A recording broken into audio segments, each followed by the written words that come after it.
Hello, Durud and Shalom. Hi, guys. So, we got a ton of updates.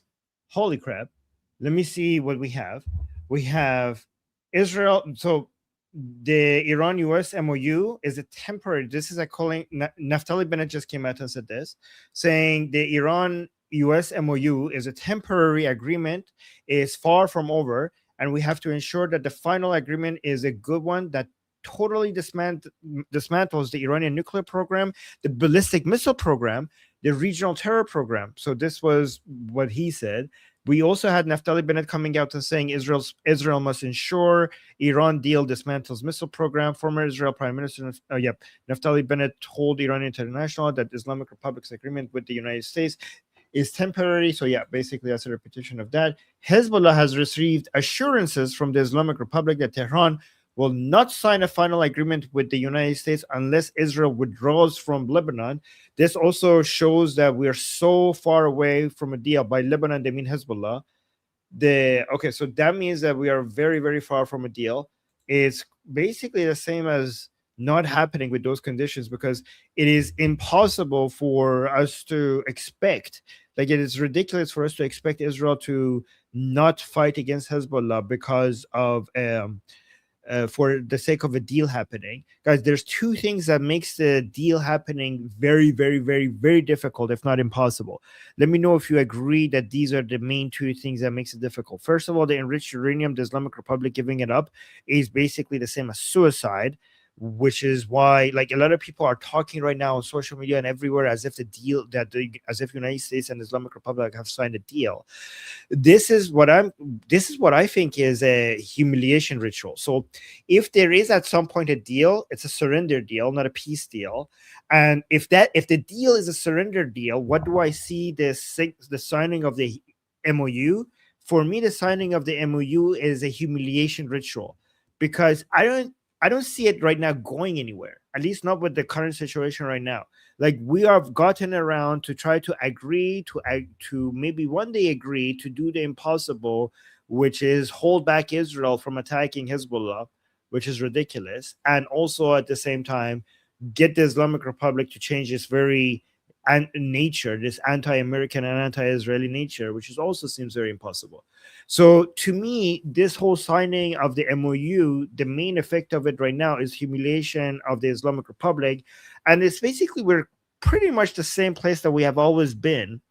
Um, we're as far from a deal as we have ever been before, and the MOU to me is just the same psychological ups and downs with the Islamic Republic that so far has gotten us the internal divisions within the Islamic Republic.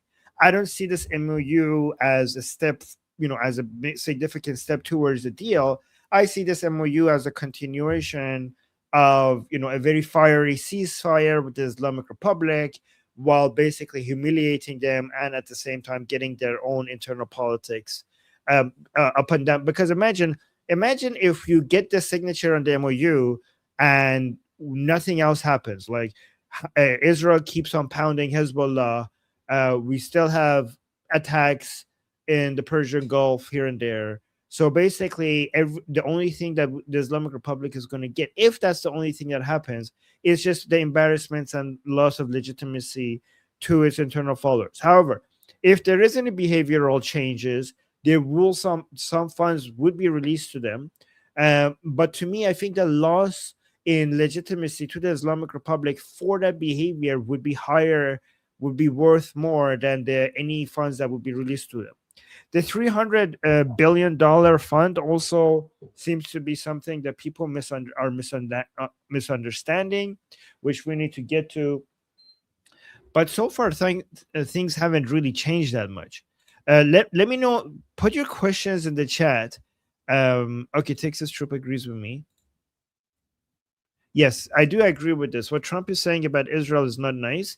Again, I'm not going to be 100% agreeing with President Trump. I appreciate the fact that he's a president that has caused more damage to the Islamic Republic than any other president of the United States. That is obviously something that we have to mention and be grateful for. Him, and Bibi are responsible for Khamenei being dead, the Islamic Republic being bankrupt. and weaker than it has ever been in the past 47 years. I say that, and people are like, "Oh, Armin, you just agree with everything President Trump does and says." Not really. I don't like how President Trump is talking about Bibi. I don't like how he's talking about Israel. I don't like it. Even if you say like Armin, it's just mind games. It might be mind games, but it's not good for. It's not good. For, in my opinion, it's not a good way to talk about Bibi, especially right before the elections. Yeah. True, yeah, and he is saying he's saying stuff that is not true about Syria and them doing a better job than Israel. So maybe we'll get to that. That doesn't make any sense. Oh, yeah, we got a super chat. Thank you, Shana. We got two super chats saying Victor Davis Hansen did a video and said basically what you said. It feels like defeat, but it's because of our expectations. Exactly. We basically created false expectations. Thank you, Shana, for letting me know about that. Um, we are comparing it to what people promise rather than comparing it to where we were before, right? This is why for the past year, I told people not to create false expectations. We were telling people that the Islamic, I mean, I didn't say it, I was skeptical, but people were like, they were saying that, oh, Islamic Republic is going to fall any moment now. And I think that created false expectations. And compared to that, it looks like a defeat. But if you actually compare where we are right now compared to where we were 1 year ago, we have made so much progress in such a short amount of time, which is definitely a win if you look at where we were last year. If you look at the promises being made, then it looks like a loss. That's why don't give overly optimistic promises to people, because then our victories will look like defeats in comparison to it. This is obviously victory. Like where we are right now is so obviously a victory. I don't even know why it needs explaining, right? Khamenei is dead. The new supreme leader is as good as dead. The most important people within the Islamic Republic are dead. I mean, guys, Larijani is dead, Shamkhani is dead, Salami is dead, Hajizadeh is dead, Qasem Soleimani is dead. Like, guys, if the Iranian people wanted to kill one of these people, they would have to give up 1 million of their own lives just to be able to kill one of these people. And then United States and Israel come and just kill them 10 at a time, sometimes more, 20 at a time. And we're like, oh, we're losing. Are you kidding me? Are you kidding me? The Islamic Republic is bankrupt. The Islamic Republic is losing legitimacy among its own followers. Forget the rest of the Iranian people, among its own followers. The Islamic Republic has lost most of its military assets. In all of this in just 1 year. Holy shit, this is so obviously victory. And not only that, United States has never been stronger than ever before. Israel has never been stronger than ever before. And the Iranian people, the opposition against the Islamic Republic, has never been stronger than ever before. This is so obviously a victory. I mean, like, well, oh, but the regime hasn't fallen yet. Yeah, but we're moving in the right direction. We're moving in the right direction. This is so obviously a victory. And not only that, we took their you guys took their supreme leader, you took everything from them, and now you're making them sit at the same table and sign an agreement with the people who killed their dear supreme leader. With the people, they're basically crying like, why are we sitting at the same table and signing this humiliation is unbearable to the Islamic Republic.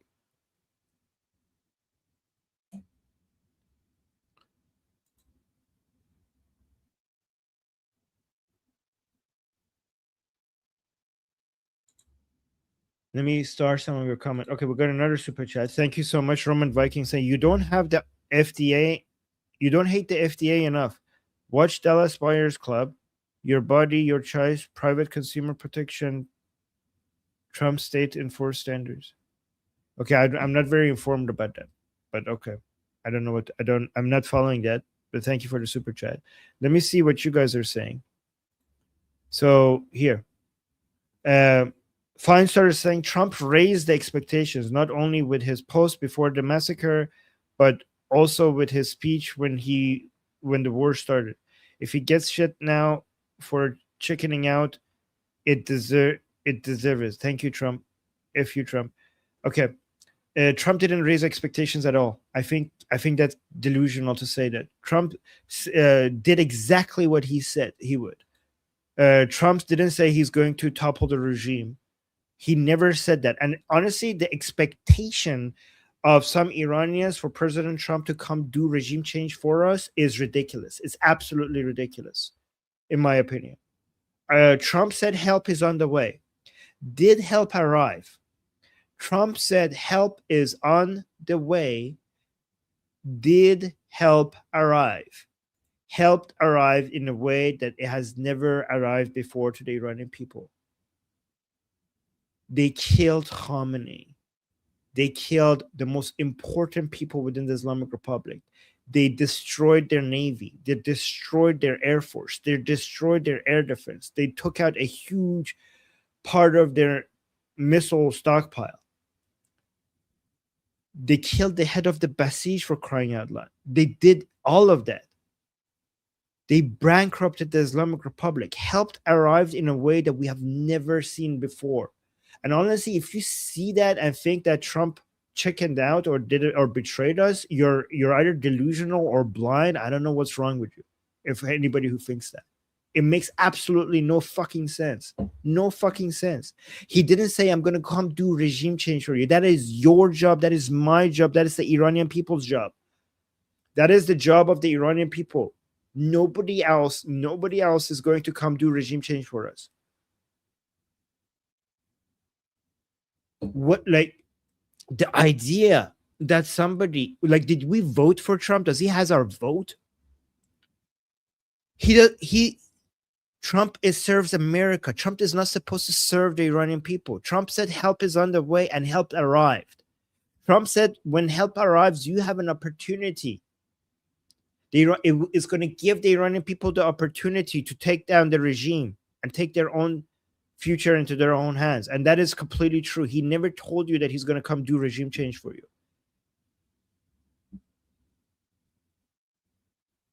Look at it. Trump raised expectations. No, he did not. He told you that help is on the way. So the expectations that he raised was for help to arrive, and help did arrive. He told you that this is going to give you an opportunity, and it did give you an opportunity. It continues to give you an opportunity. You're saying exactly like Trump raised the expectations. No, he didn't. No, he didn't. He didn't say the regime is going to fall. I mean, like, not in the time frame that you guys were hoping for. He said help is on the way. Help arrived. Let me see. Somebody saying stop coping, Armin. He said he'd give the Iranian people the chance to take back the country. He did absolutely not honor this word. Are you fucking kidding me? What he'd give the Iranian people the chance to take back their country. Yeah, so that confirms what I'm saying. That means that he didn't say he's going to take back the country. He has damaged the Islamic Republic more than any other president in the history of the United States. If that is not a chance for us to overcome the Islamic Republic, I don't know what the fuck is. Do you guys want it to? Did you guys want like a regime change? Do you want a massage on top of your regime change for you? Did you order a regime change on Uber and it's late on delivery? Do you want President Trump to give you a back rub after he does regime change for you as well? Like, what are you talking about?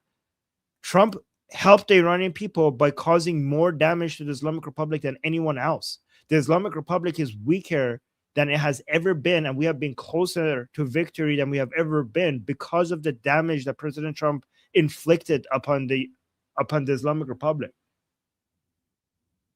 Yeah, do you guys want everything handed to you on a silver plate? Like, what the fuck is this expectation? You know he's not the president of Iran, right? You know that he's the president of the United States.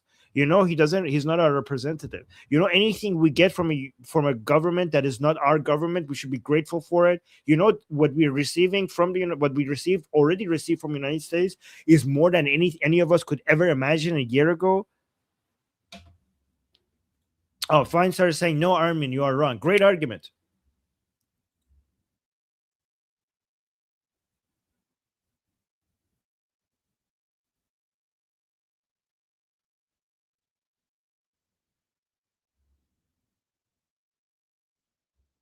Let me see. Ask me questions so I could see. Yeah, okay.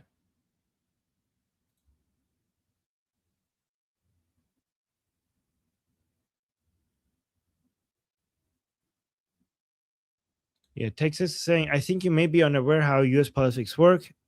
Vice presidents are never chosen to be independent, nor have their own agendas. Okay, so this is you guys are talking with each other.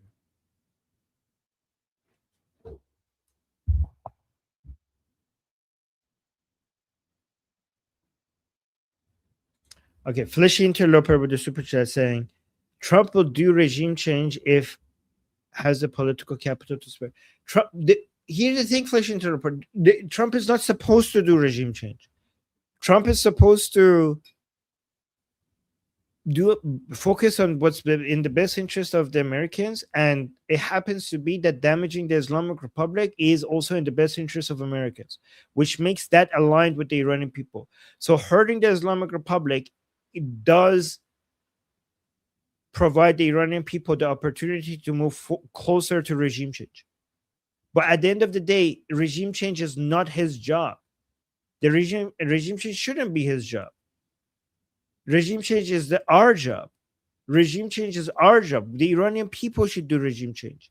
President Trump has already done more than anything we could have ever imagined just a year ago.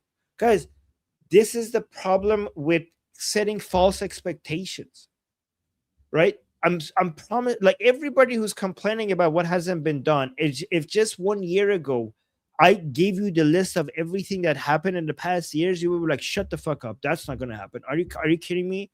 That would be amazing. And like, oh yeah, but the regime will still be in power. Or like you're gonna be like, yeah, but that would be such a.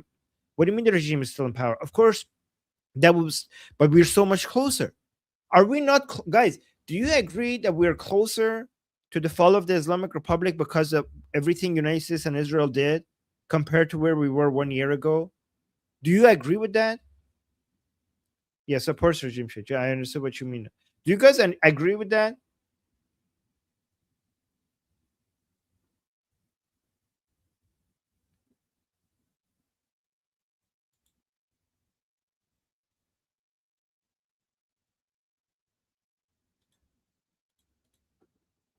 Yeah, Texas troops saying Trump 100% supports Iranian people toppling the regime. Yeah, exactly. Is supporting Iranian people toppling the regime, not doing regime change himself.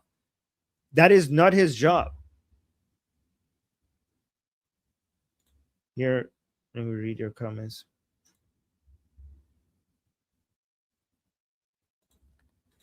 We have a comment here saying Armin is 100% correct. All American wanted to do is help you guys have a chance at taking back your country. Now buckle up and go take back your country. Yeah, honestly, if President Trump doesn't do anything against the Islamic Republic from this day forward, he has already done more than anything I could have imagined a year ago. If from today till forever, President Trump doesn't do a single thing that to damage the Islamic Republic, he's already done more than any other US president by a huge margin. By a huge margin. Nobody's going to come and save you.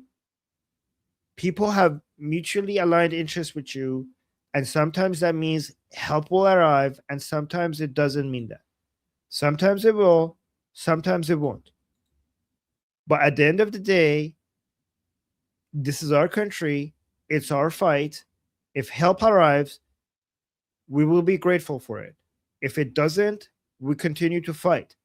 But if help does arrive, and instead of being grateful for it, you show you show a lack of gratefulness and don't appreciate it, then it will be more politically difficult to justify help to you for you in the future. We got 2 more super chats. Thank you so much, Tinley, saying some people here with false fake expectations, like some retard right, some third right thought Trump promised the Epstein files. So ungrateful. Maybe he shouldn't help them.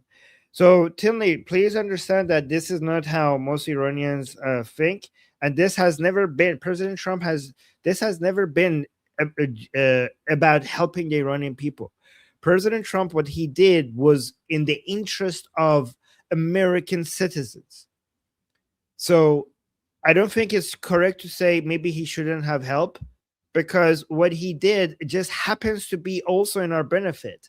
But the goal was not to serve the Iranian people. The goal was to serve the American people, and it did serve the American people because it weakened the greatest enemy of the United States. So he should have done exactly what he did, and he did great. And I say this as somebody who has criticism. I have criticism for President Trump. Guys, I'm not. Uh, I don't have Trump derangement syndrome, but I also am not somebody who thinks that Trump cannot do wrong. Like I'm not on either side of this. I'm not one of those people who like hates Trump for everything he does, but I'm also not a person that justifies everything single thing that President Trump does. But even if I criticize him and if I don't like something, at the end of the day, as an Iranian, nobody from the United States has done this much to bring my country to liberation, closer to liberation. So any form of criticism I have is overshadowed by the fact, and I do have criticism. Like, for example, I don't like how President Trump is talking about Israel these days and about Netanyahu. I don't like it. Okay. But every criticism that I have is overshadowed by the fact that this president has done more to damage the Islamic Republic than any other president in the history of the United States. So even if I give my criticism, I have to acknowledge that, and I have to be grateful for that. And President Trump, regardless of what happens to the Iranian people, everything he did was for the sake of Americans. We Iranians are benefiting for it, and we should be grateful for it. But at the end of the day, this wasn't for us. I'm pretty sure President Trump enjoys the fact that this helps the Iranian people. I'm pretty sure President Trump does care about the Iranian people. But it's not his job to look after the Iranians. It's not his job to look after Iranians. It's his job to look after Americans. And what he did was in the best interest of Americans, because he damaged the main enemy of the United States.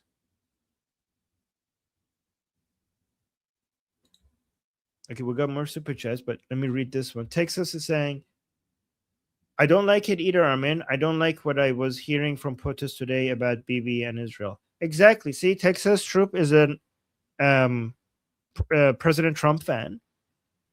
And unlike what so many people say about President Trump's supporters, they say like, oh, you worship him. You act like he can't do anything wrong. I've seen so many Americans here in our chat who support President Trump, who love President Trump, and criticize him from time to time.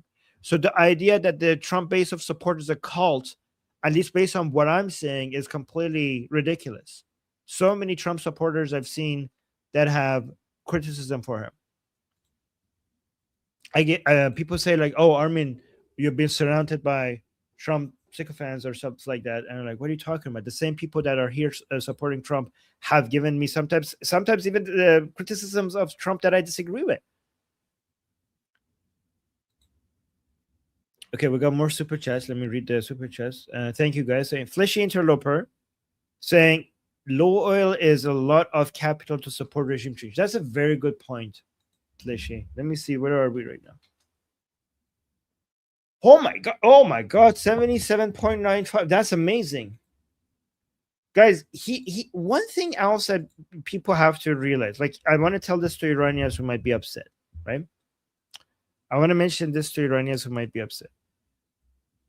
Do you understand that as upset you might be with President Trump, or as disappointed that you might be that the regime is still in power, can we all agree that this would be far, far, far, far worse if a Democrat was in the White House? Can we agree with that?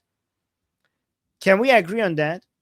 Because I'm going somewhere with this. Can I say some? Can I see some yeses in the chat or no's? Maybe yes, no. Do you agree that with whatever? Yes, I agree. Okay, Amir agrees. Yes. Okay. Given that United States is a democracy, and given that whatever President Trump hasn't done that we wish that he could do, we have to understand that our priority should be for him to make sure that Democrats don't get into the White House, right? Because Democrats getting into the White House is basically the same thing as an ally of the Islamic Republic getting into the White House. Democrats getting into the White House is the same thing as an ally of the Islamic Republic making it into the White House, right? So if that is devastating to everybody. So President Trump, what we don't understand is that he has to be more concerned about the internal politics of the United States to make sure that we don't have a complete democratic takeover. So you think that, oh, but he should understand that the Islamic Republic is this, they cannot trust them, they cannot negotiate with them. If you do this, then they're gonna get this power. Do you understand that his priority should be for his party to keep having the upper hand? So there are many things that he has to do internally within the politics of the United States to keep the American voters happy. So because none of what you're saying regarding what President Trump needs to do would be relevant if Democrats have the upper hand in the United States. So if President Trump is doing 60 and you wanted him to do 100, maybe he's doing 60 because he's trying to not lose the voter base that he has in the United States, not use the political capital, because then he wouldn't be able to do anything at all. If he does the 100 that you want from him, if he does the 80 or the 90 that you want from him, then he's going to lose control over his internal politics and forget 100, forget the 60 that he's doing. You will go all the way down to 0. Do you guys understand what I'm saying?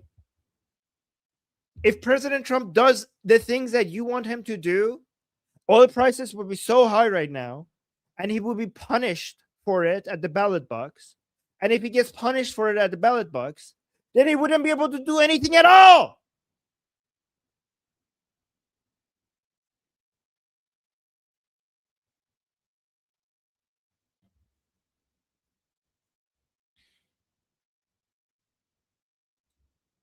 So it's interesting because a lot of Iranian people are like, oh, I don't care about oil prices. I only care about like what's happening to the Iranian people. Well, you should care about oil prices. Because wanted or not, Americans vote based on affordability and purchasing power. And if you want Republicans to continue to be in power so that they could actually do something against the Islamic Republic, then you should care about what the American voters care about.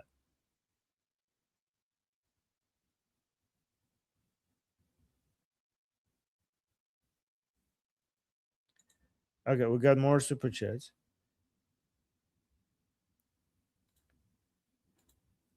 Thank you, Wyatt, for the super chat saying, now that people are pissed off, use the rage to figure out what you can do to move the line forward.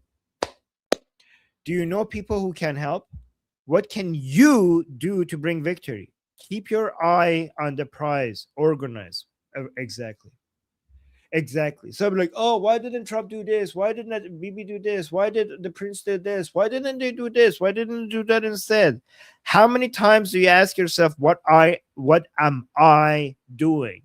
What am I doing?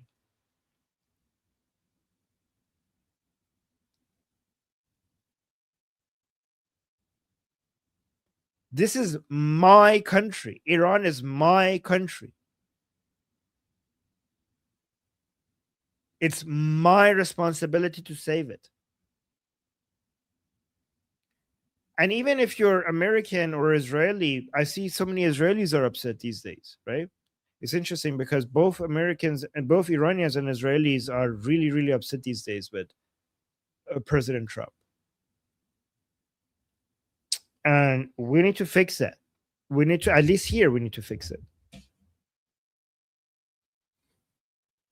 I don't know. Like, one thing, we need to talk about this on the Israeli side when I have my shows with Guy as well, because a lot of people are upset with President Trump regarding his language.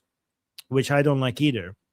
But what they're not saying is behind the scenes, they're passing laws to integrate the Israeli army with the United States military even more, which is exactly the type of cooperation that we need between United States and Israel.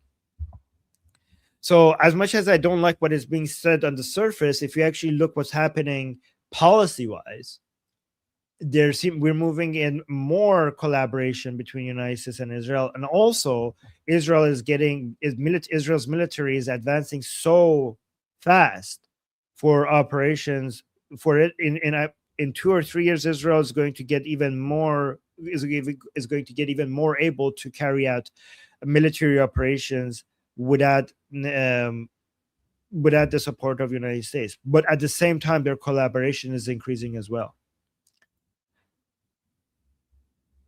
So I think things are moving in the right direction for Iran. I think things are moving in the right direction for Israel, and I think things are moving in the right direction for United States. I understand why everyone is in a hurry. There's so much suffering that is happening that a lot of people want it to end. So I understand why we're in a rush. But this ended up being a marathon and not a sprint. We wanted it to be a sprint, and it's not a sprint; it's a marathon. And we're moving in the right direction. Things are moving in the right direction.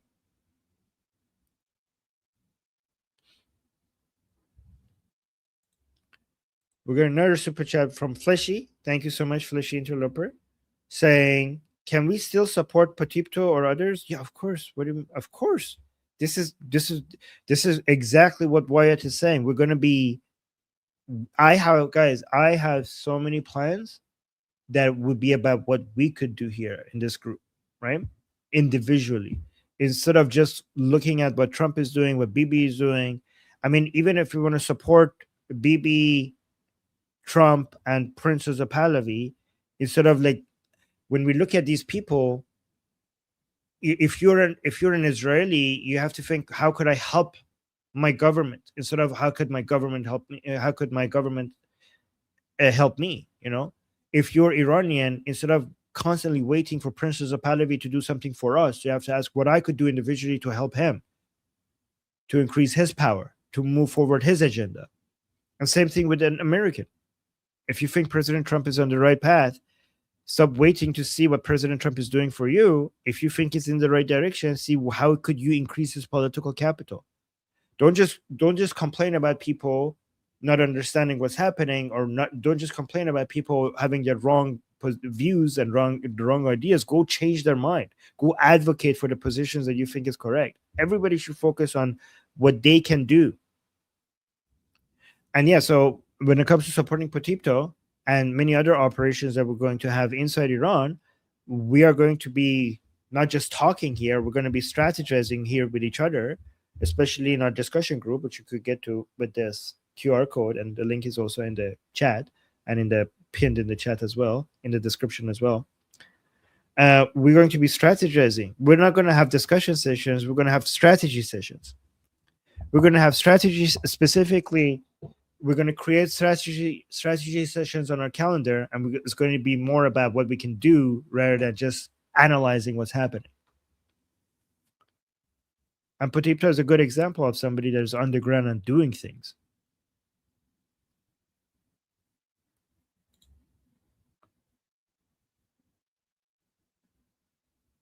We got another super chat. Thank you so much, PJ. PJ is saying, please, you all have patience. Trust Trump. That is why I voted for him. We will not give up on freeing the people of Iran. But thank you, PJ. The thing is that I don't think the Iranian people should wait for anybody to come free them.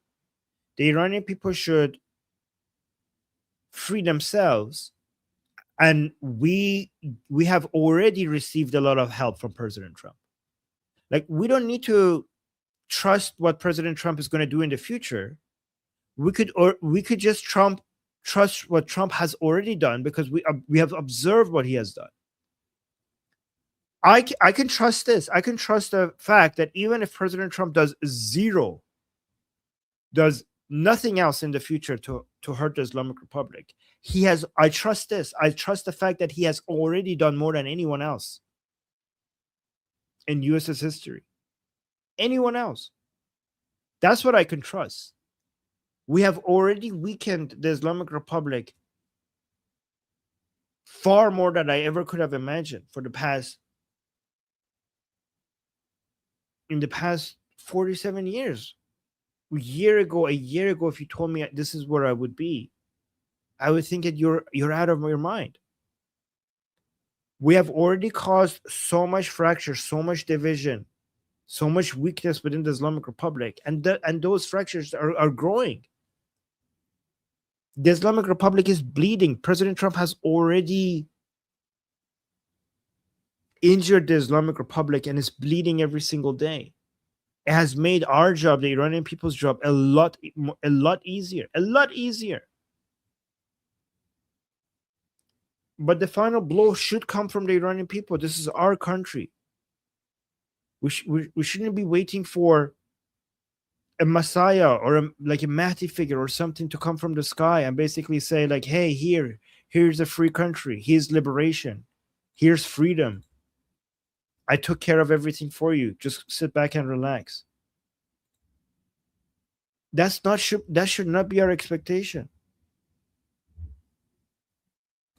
This is going to be difficult. And guys, I could promise you the price that the Iranian people are going to have to pay for the regime change is still going to be high. It's still going to be high. This is not going to be pretty.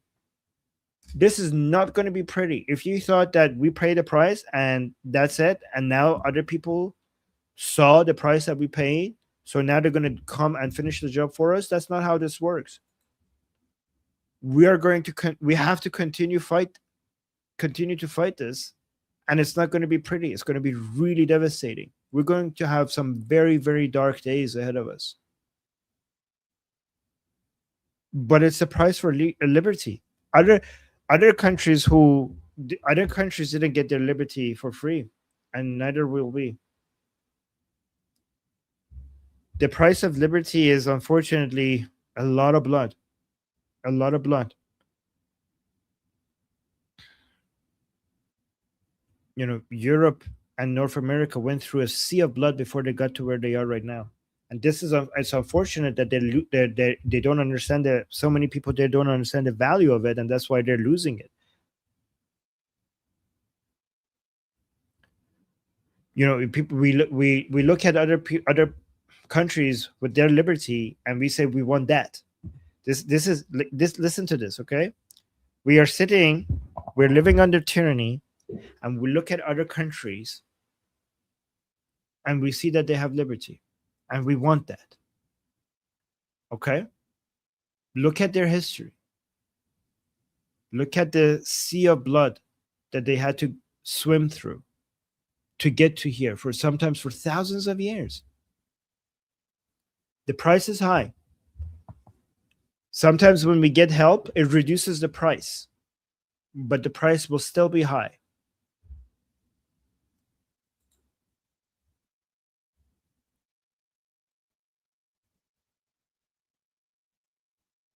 And thank you, PJ, for the super chat.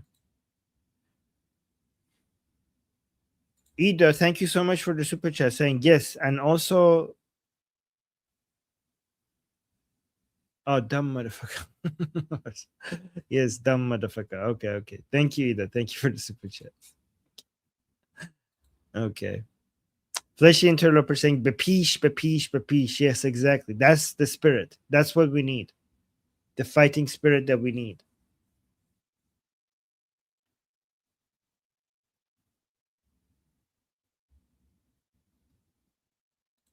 And then we have Amir with a super chat saying, you know why there's less sea pirates today? Global security. The global security arrested or fought them. Yes. They didn't try to convince them to charge. Yeah, exactly. I think they're just pointing out that, you know, we can't, we're not going to get our way by asking people to do things that we want. We need to, the Iranian people need to become a fighting force people are like, oh, why are they not listening to us? Why people don't take us seriously? We keep telling them this, we keep telling them that, right? Because we don't have the Iranian people don't have the power that would make everybody take them more seriously. You know, you can get only showing people the oppression that is inflicted upon you and the way that the cruelty against you only gets you so far. Getting people's sympathy gives you some political capital, but honestly, not that much.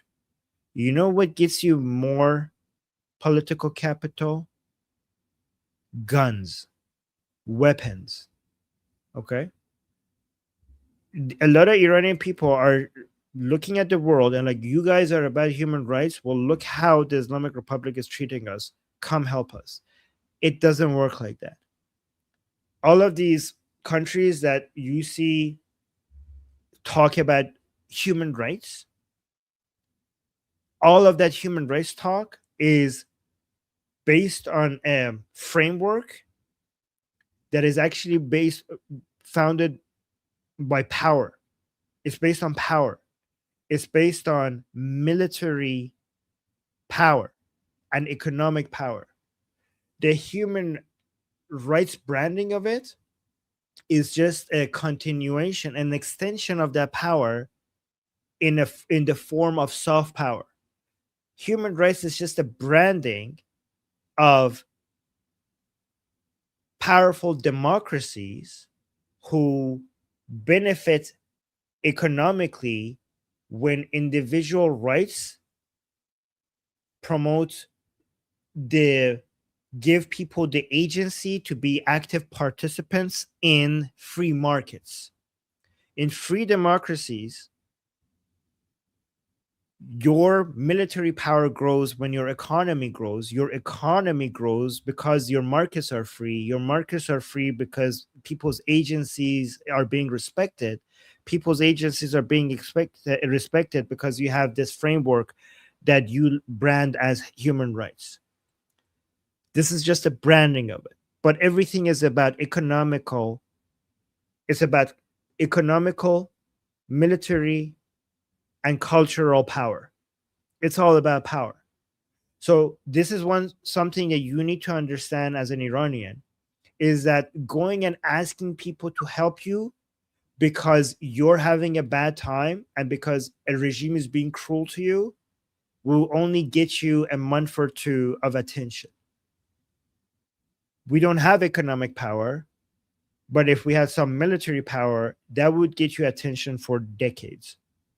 That is a true political, that would give you more political capital than going to people worldwide and telling them to like, hey, care about me because I'm being oppressed.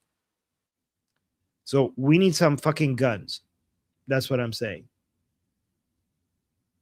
I mean, look at Israel, for example. Yes, exactly. That's exactly what I'm saying. Yes, just like the Jews. How far has, oh, look, Jews are being hated on, oh, look at the level of anti-Jewish hatred. How much did that help reduce attacks on Jews worldwide? I mean, if that worked, if the idea of like, oh, guys, they're oppressing us, they're being cruel to us, come here, help us, spend your military resources and financial resources to help the Iranian people because they're being cruel to us and they're being oppressing us. If that helped, it would work for the Jews.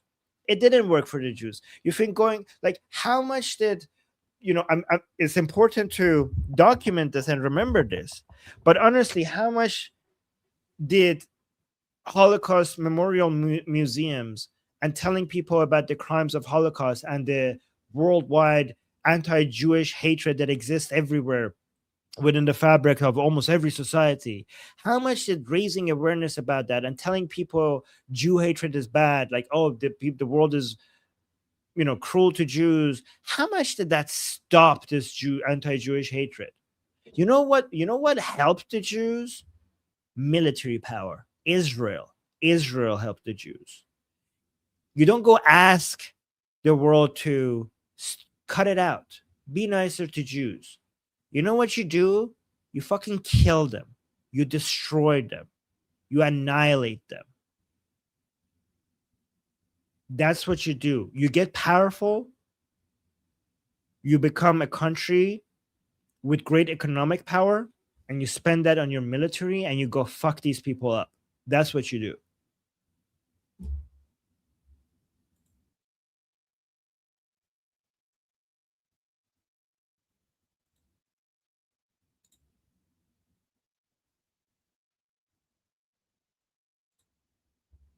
Okay, we got more super chats.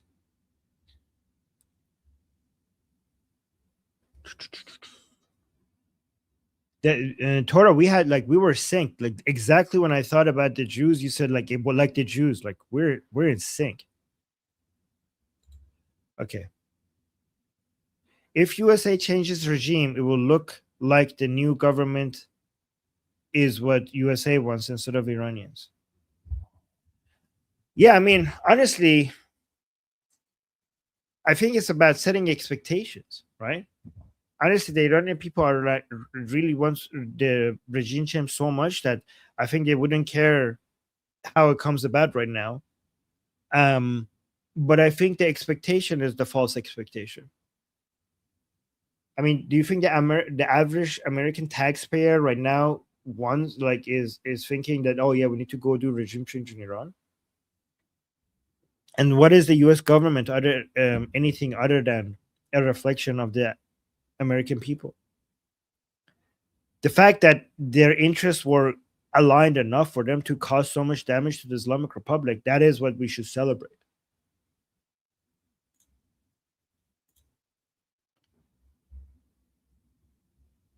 Let me remove some of these stars.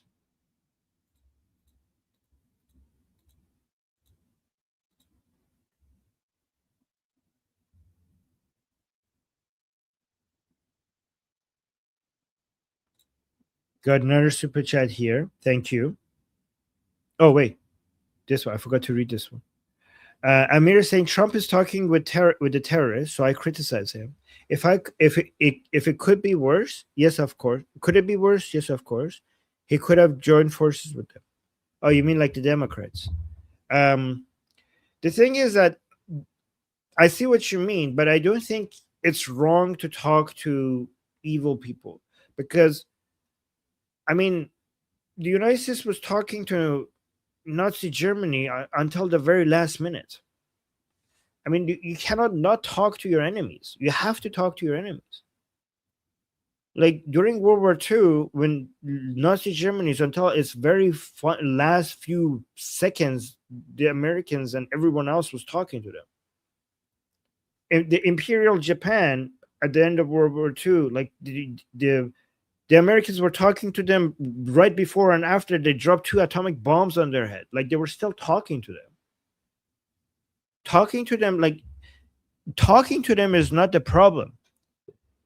Talking to them like Biden and Obama were doing is the problem. Because so many times you could weaken your enemy by negotiations in a way that you can't weaken them with military operations. So I think if you could make your enemy submit and save yourself a lot of military headache and a lot of cost and a lot of lives, then go ahead and talk to them. So it's the nature of the talks that matter rather than the talking itself. Thank you, Amir, for the super chat.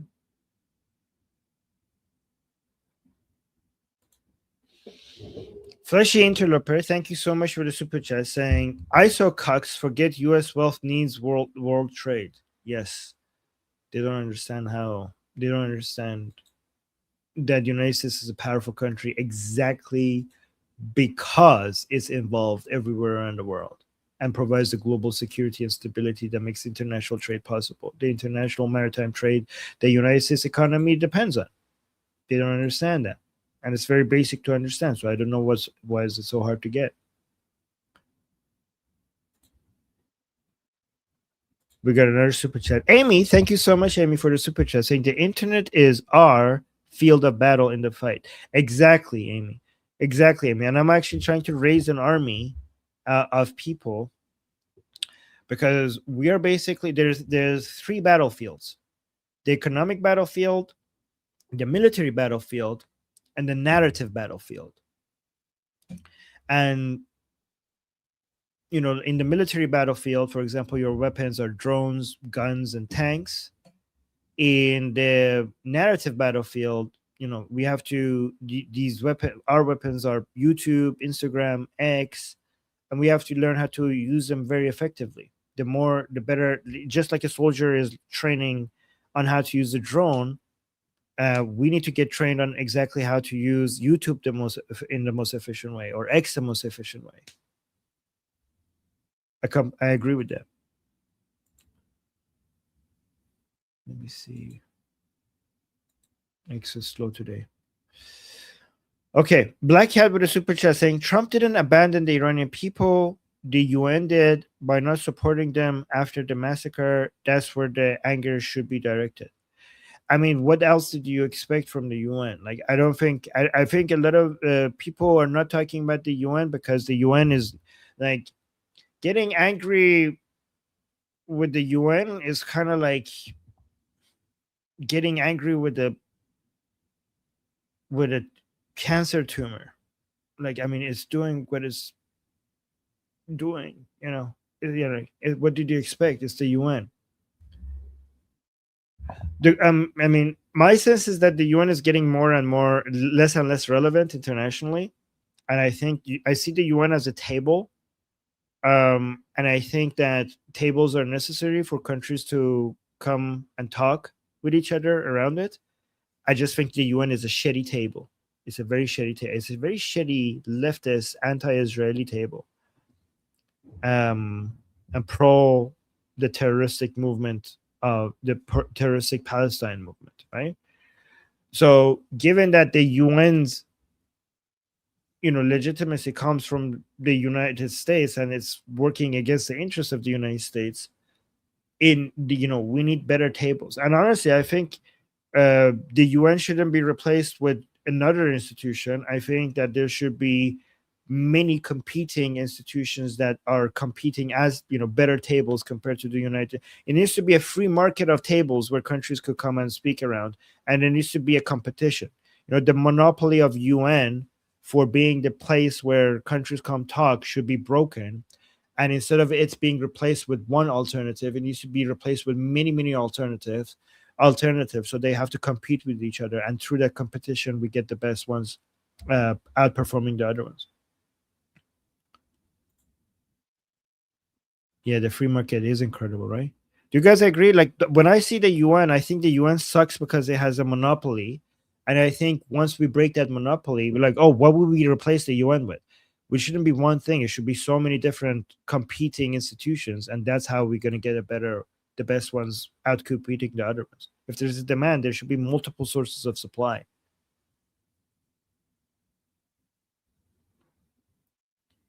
Yes, exactly. Sean is saying the UN is a table that needs to be turned into firewood. I agree with that. We can make better tables. Father of Chaos, thank you so much for the super chat. Saying January 20th, 1961, John Kennedy said, "Ask not what your country can do for you. Ask what you can do for your country." Basic patriot standard. Yeah. I think, honestly, I think we should be at. I think that the country. So the way I look at it is that as a nationalist, I think the state should be for the nation, right? But as an individual, you should also be for the nation, not for the state, right? So yeah, so the individual should serve the nation, but not the state, unless the state is serving the nation. And you should only serve the state in the direction that serves the nation. That's the way I look at it. And thank you so much, Father of Chaos, for that quote. That's a very timely quote. Vashi with the super chat saying, "We Iranians should learn from Israelis and Ukrainians." Oh, the way to use weapons? Exactly. You know what? I'm actually talking to some people, getting certain things done, and I don't know if it will work out or not, but we have some plans here. Hopefully, we could set something up, and I'm not going to talk about it until it's develops and becomes more advanced. but there are certain things that are happening behind the scenes, slowly. But yeah. So, guys, if especially if you're Israeli and Ukrainian, come to our discussion groups. Iranian, Americans, Ukrainians, Israelis, come join our discussion group because we are going to. I mean, we already built a lot of bridges and connections, but I'm talking about higher level. Like we need to strategize and get this to a next level, right? I'm not just telling you that we need to be doing this and this and that. I'm doing it myself, okay? And I'm gonna not talk about it yet because a lot of it is secret, but we're going to do trial and error and see what works. And in our discussion group, we're going to strategize with each other. And you could get involved with that if you just come there and join us. And basically, especially if you have connections, that would be great.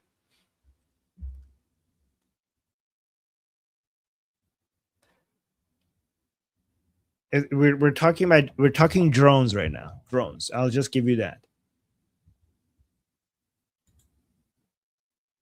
Yes, especially if you speak about you Israelis and Ukrainians, I think what we need to do, we need to arm the Iranian people with drones. And both Israelis and Ukrainians are going to be a very important part of this equation. I think the Iranians need drones. We need a drone army from inside, developed inside Iran. Thank you, Vashi.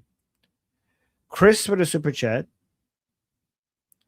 saying, "I'm not happy with this, but it could open the channel to arm the Iranian people without worrying about the Kurds.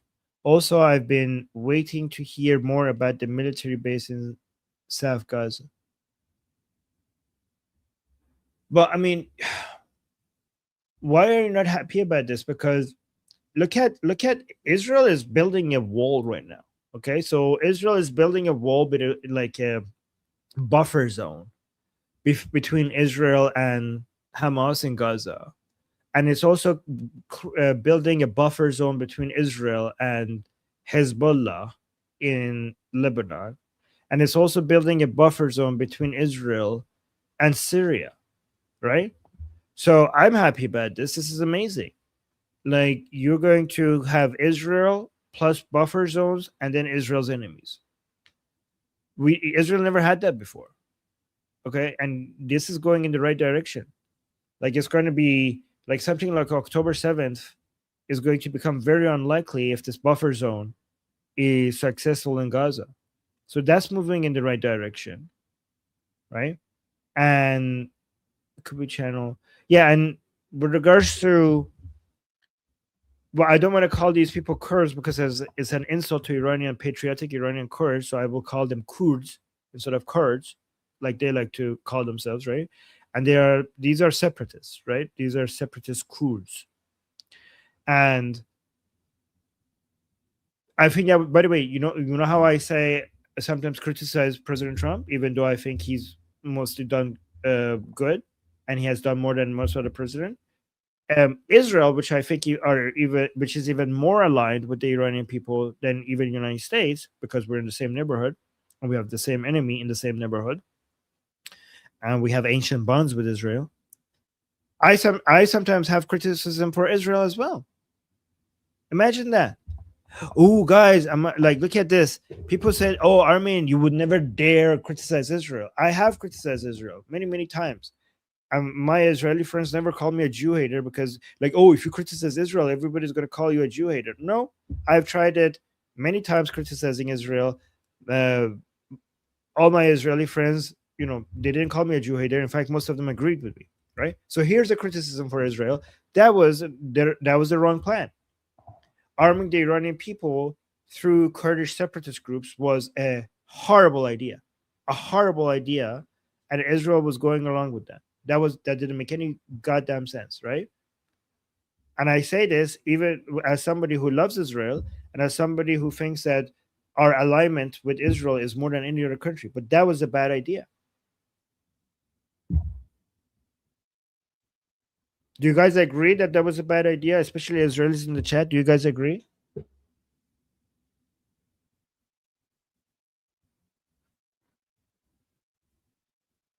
That was a terrible idea, and it backfired. And we here knew that it would have backfired if you just asked us. You guys agree that that plan by the Israelis was a bad idea? Well, yeah, it was a terrible idea. Hopefully, if the guys, let me tell you something. Okay, the arming of the Iranian people has the only way that it makes sense is with coordination of princes of Pahlavi.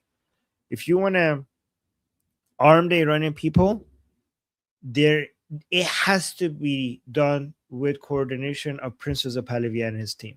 There's no other way. Oh, it is. Fine Stars is saying Trump deserves credit for canceling that plan. That's good.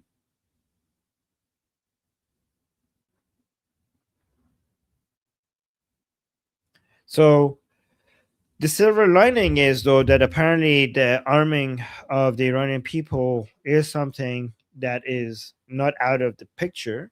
So that it confirms that the method was ridiculous.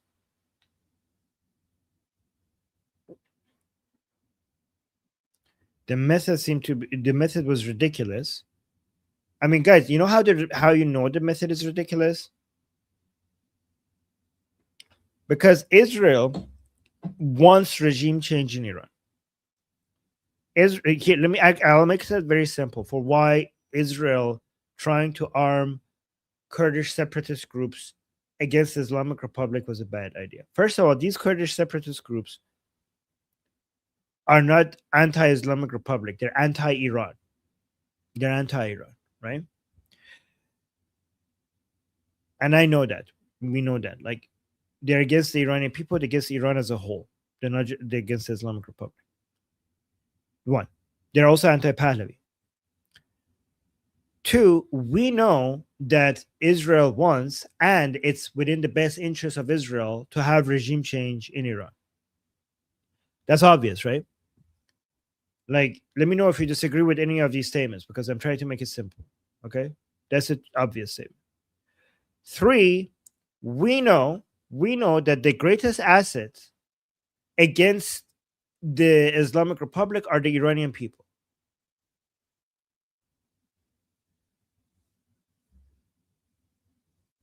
The Iranian people, because you cannot um do regime change with bombardments alone from the sky. You need boots on the ground, and Israel doesn't have the military capital to have boots on the ground in Iran. I mean, at least not at the scale that is required. And United States doesn't have the political capital to have boots on the ground in Iran, at least not at the scale that is required. So the only boots on the ground that we have for regime change in Iran are the Iranian people. So given that the Iranian people are the most are a necessary asset for doing regime change inside Iran, it makes sense for you to do everything in your power to remain aligned with them instead of scaring them away from what you're doing and basically moving them away from whatever operations you're in. The best way to get the Iranian people opt out of whatever plan that you have for regime change is to do anything that could risk the border integrity of Iran. Anything that risks the border integrity of Iran will immediately get the Iranian people move as far as away from whatever you're trying to do as possible. Arming the separatist groups is the best thing you could do to give an immediate win to the Islamic Republic, to get people to at least now move away from trying to do a regime change if they're saying that separatist groups are being armed because of it. It's the fastest win that you could give to the Islamic Republic, and that's why that was such a bad idea.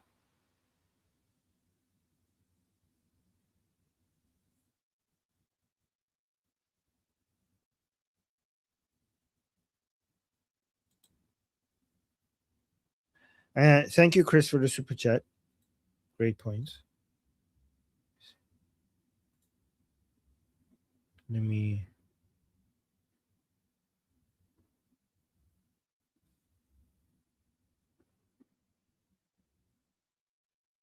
Okay. All right. Let me read this. Sarah with the super. Sarah with the super chat saying USA is the training wheels. They will come off soon, and it will be up to us Iranians to ride into freedom on our own.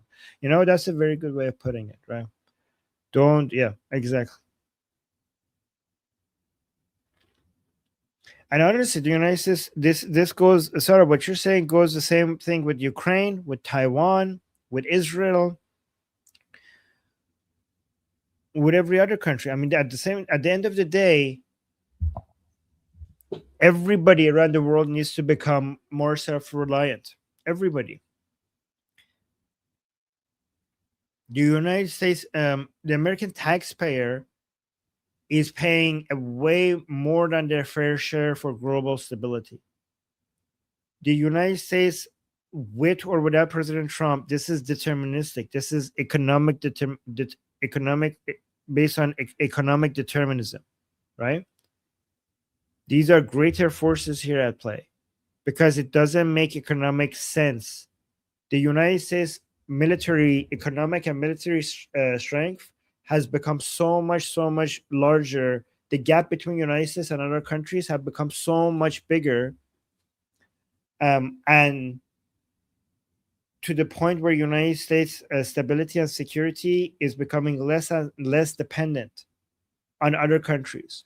So whatever arrangement the United States had with the rest of the world is still going to be there, but it's going to be less. The dependence on countries all around the world on the United States needs to, based on this new reality, needs to be lowered. Everybody, I mean, United States is going to still be there, obviously, but it cannot just provide military services for people for free. It needs to make strategic sense and financial sense for the American taxpayer. Globally, everything is going to move more into the direction that instead of America, coming out and providing free security services, you could just come and you need to spend more of your GDP on your military, and you could do that by buying American guns for this to become more, and American weapons for this to become more profitable for America, right? And the Iranian people need to also become armed, because if the Iranian people are armed and show that they're a fighting force against the Islamic Republic, then given how interested both Israel and even United States is in toppling the Islamic Republic, the Iranian people being able to fight stronger against the regime will make both the forces in Israel and America more determined to push for regime change. Yeah. Torah saying, Armin is saying, start arming my people. Yes. And guys, you don't need to, the way I thought about it, you don't need to gift weapons to the Iranian people. You could just take over some of the oil tankers, sell it in the free markets, like give it to the Iranian people for them to sell it in the free markets, and then use that to buy American and Ukrainian drones and get that money to Ukraine. You know what a great win-win-win that would be? Imagine if the Americans took the oil tankers in the Persian Gulf that was already filled by the Islamic Republic,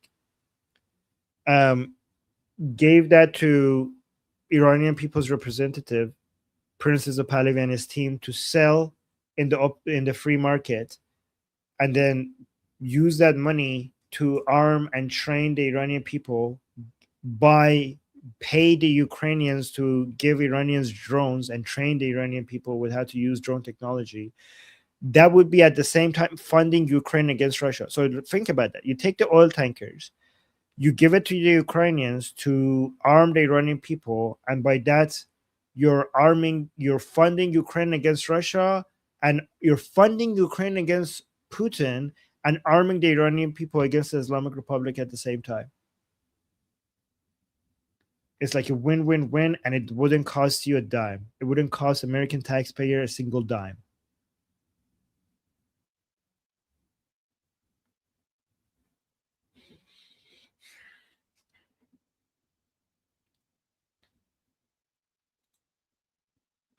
Fleshy Interloper, thank you so much for the super chat, saying, my question earlier was how to give money safely. Oh, to to people who are fighting inside Iran. I'll we're working on something, but I need to double check it with some people I know from Princess of Pahlavi's team to make sure that I'm not moving in the wrong direction. So let me just I'll there is something that we're working on behind the scene, and I'll update you, but this is secret right now, okay? I just need to make sure that nothing I'm doing violates what Princess of Pahlavi wants us to do. Okay? But thank you for asking. That's a good question. There are things that we're doing behind the scenes to help organize an army inside Iran.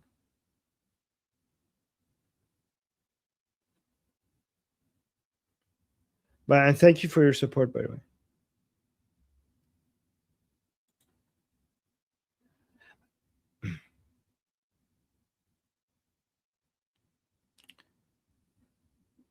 And guys, when I say an army, I'm talking about like Iranian people using drones.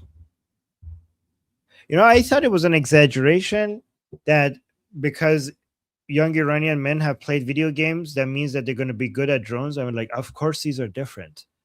But then now I'm telling by experts, they're like, actually, no, they're video games actually do help make you a better drone operator. I'm like, really? I'm like, yep. We're like, okay. Well, then in that case, we have very, very trained army already inside Iran. Okay. I'm like, wow. Okay. Right. I'm like, okay. It's interesting. I thought that was an exaggeration. I'm like, obviously, these are completely different skills. Apparently, there is, it's relevant. Torah saying, I must be a pro drone operator then. You might be, and you didn't know until now. There's a symbol. Yeah, no, exactly. Who knew all of this time? I thought I'm wasting my time. I didn't know that I've been training. I didn't know I've been training for this you know free Iranian army. All of these years I was training to fight in this upcoming army in Iran. Oh, look at this. Gandalf is saying, actually, Armin is very right. Okay. Thank you. Hey, Gandalf. Good to see you here. Okay, we got another super chat by Black Cat is saying, if Obama decided to attack the regime, there would be a worldwide coalition of support. But if it's Trump, so they refuse because it's him and want him to fail at all costs. You know what? Actually, that's a good point. I think you're right. I think there would be so many countries participating if it was Obama. More countries, at least, compared to this. That's a very good point. I didn't think about it.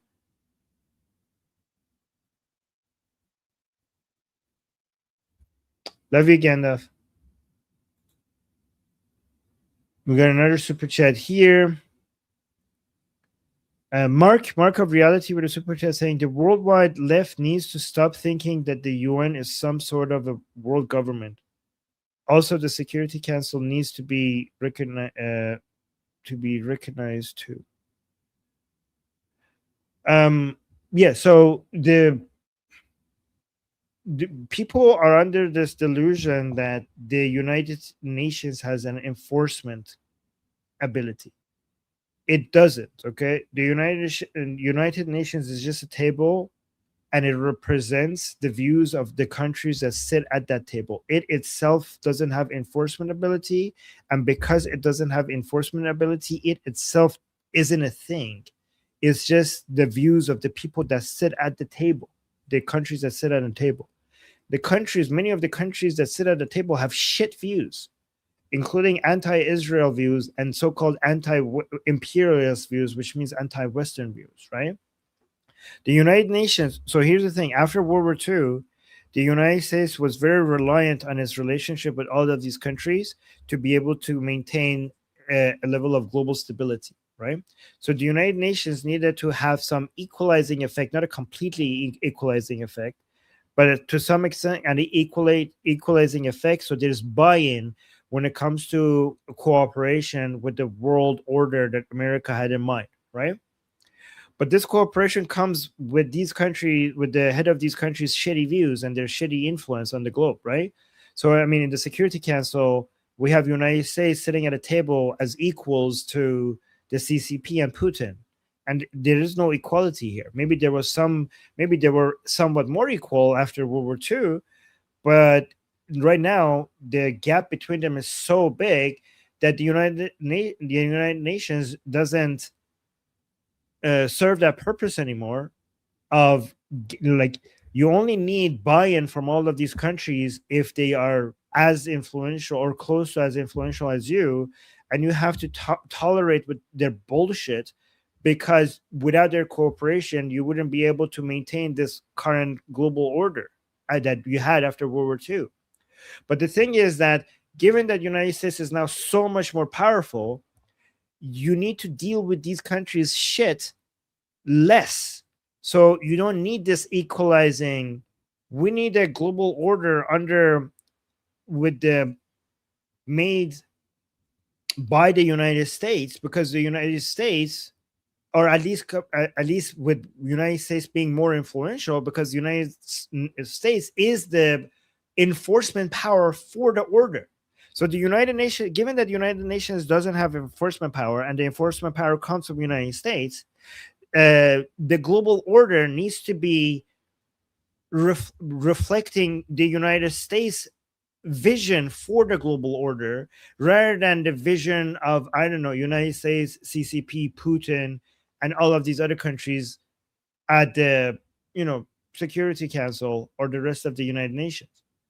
Because you could say like, hey, you know what, that's a shitty opinion you have over there. um don't mind if I completely ignore it.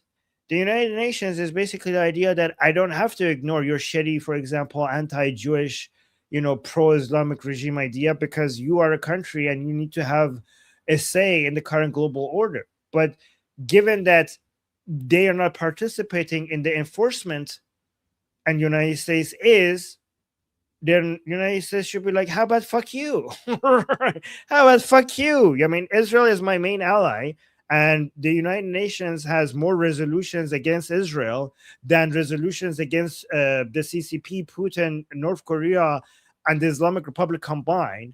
So why am I maintaining a global order under the vision of this institution that is basically against my main ally and for this terroristic movement called Palestine?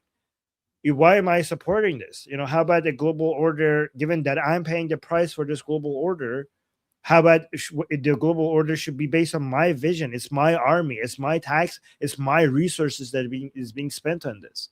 If you want your vision to be more influential in the global order, maybe participate in the security. Remember, these are any law, international so-called law. These are, by the way, guys, these are not international laws. These are international suggestions, right? Every international suggestion is only as powerful as the enforcement power behind it. The people who believe in the UN and, I don't know, these like things that they call human rights and stuff, they think that law people who write law, they have like sacred power. They think that people who write law, they think that because they put ink on paper, all of a sudden the fabric of the universe changes, and something that wasn't the rule before is the rule now. Okay, the papers that you write these on don't have magical powers that make it so just because you wrote it. It's the military, it's the soldier with the gun in the battlefield, is a soldier that is bleeding for his or her country. That soldier is upholding these standards, and if that soldier is not there, then your paper, then the laws that you're writing is not worth the paper that you're writing it on. It's the economic and the military power behind them that makes them worth anything.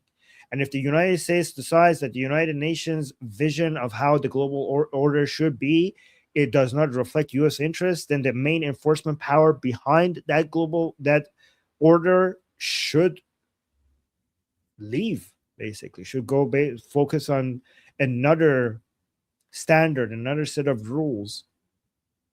It's a mix of both. It's a mix of other countries participating more in global security and United States expecting the current global order to be more based on its vision.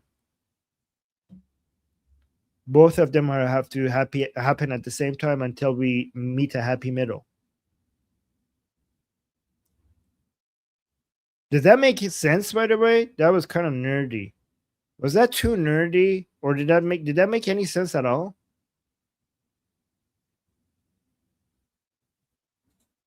Thank you for the super chat, by the way, Mark of Reality, and thank you also, Shin Zimari. Guys, let me know in the chat if that makes sense, because that was I never too nerdy.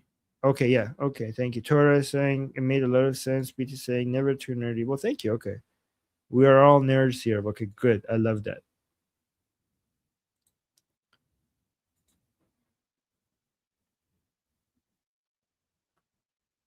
And then we have Shenzi with the super chat saying, "We Israelis are the most criticizing of Israel."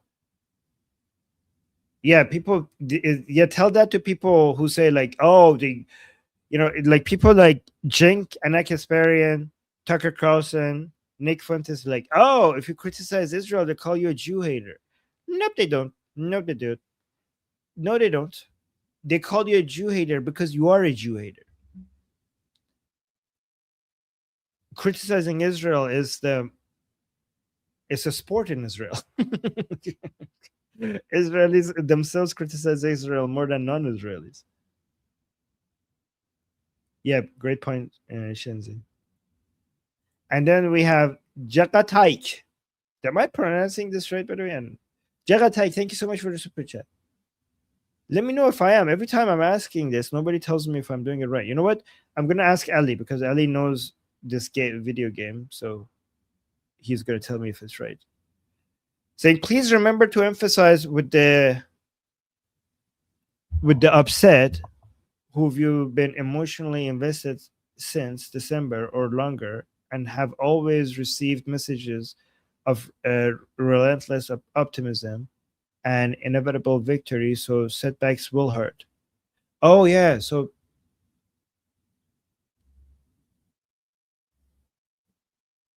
oh yeah, so you're right. There's ups and there's downs. So what you're telling me to tell them that we have been emotionally invested in this, and we have had so many messages of optimism and hope, and eventually becoming victorious. So obviously, not every day. We can't expect every single day to be like that. If we have up days, we have to expect that we're going to have down days. Yep, that's a very good point. You cannot just keep thinking like we're going to keep riding high until a victory. Obviously, we're going to have shit days. That's a good way of framing it. Good job. Yeah, thank you. Amir would have gifted 5 memberships. Thank you so much, Amir. 5 memberships to Liberty Politics people in the chat here. Thank you so much. 5 people are now members because of Amir. Always coming here, Amir, with the gifts. Appreciate that. Our official Santa Claus. Thank you. And Ehef, thank you so much for the super chat saying during World War II, a $5 single shot Liberator pistol was made.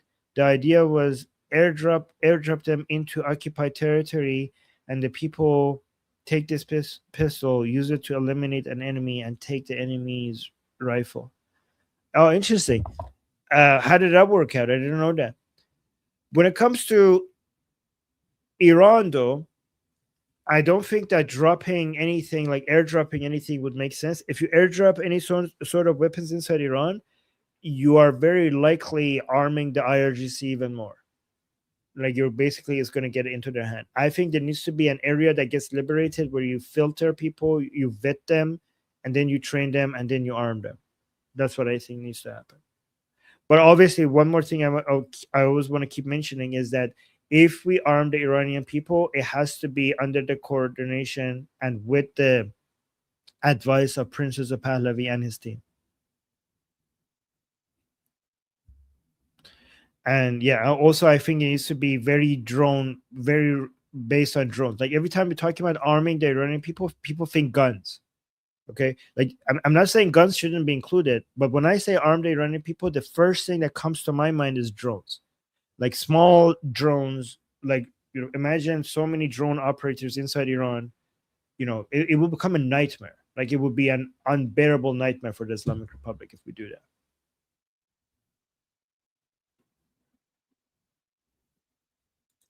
And EF with another super chat, thank you so much, saying they don't need a full pew pew, just the parts to build it.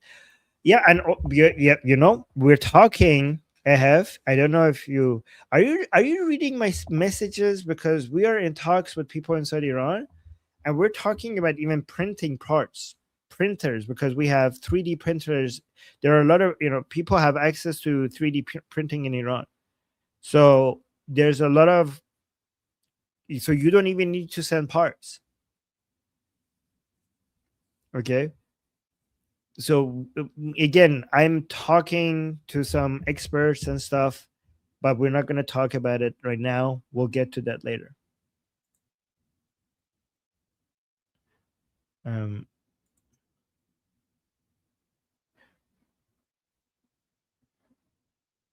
yeah, let me just read this one because it was very nice. I'm going to read it. John was saying, Armin, I am an American and I agree 100% with you on how Trump is working this. You don't want the left to hold the House right now. It might be close. It's still too early to tell on the House and Senate. Yeah, exactly.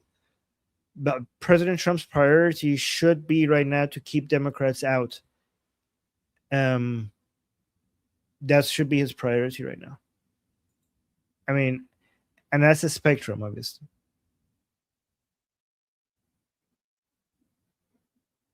Oh, Texas Troop is saying, I can guarantee that Trump's MAGA base will not approve if he pivots away from Israel. That's good to hear. That's really good to hear.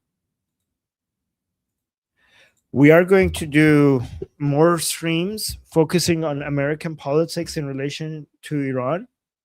I'm going to bring some people from our discussion group that I'm going to do live streams with. So, guys, in the discussion group that we're doing, people who are really good at what they do and they're the good speakers, we're going to try to set up their own YouTube channels, and we're going to be live streaming with them on Liberty Politics.